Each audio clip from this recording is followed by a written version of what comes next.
I have a bunch of clients right now who are somewhat leaner, but they're what we call skinny fat because their body fat percentage is really high and their muscle mass is really low.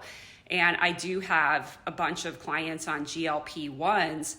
They're in the same situation. They've lost a bunch of scale weight, but when we do an InBody scan or a DEXA scan and look at their body composition, we see that their body fat mass is still really high.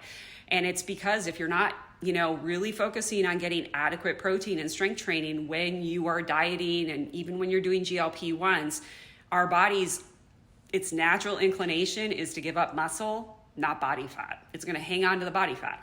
And it's an unfortunate thing because I think a lot of times people, when they diet or do these medications, they don't understand hey, the goal here is to actually lose body fat, not lose muscle. You want to retain as much muscle as possible so you can stay metabolically fit. So you could be somebody who's lost a bunch of scale weight and your BMI is within the range, but you could be totally unhealthy, metabolically speaking.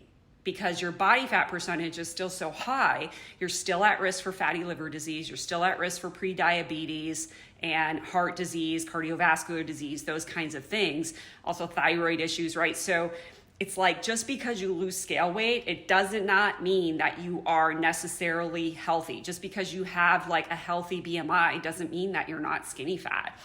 And that's where I think women really need to shift their focus away from just losing scale weight, to let's make sure that we are building muscle, retaining muscle, because this is the stuff that keeps us metabolically, prevents us from metabolically aging, right? And prevents us from some of these major diseases because you can still lose scale weight and still be at a high risk for these things.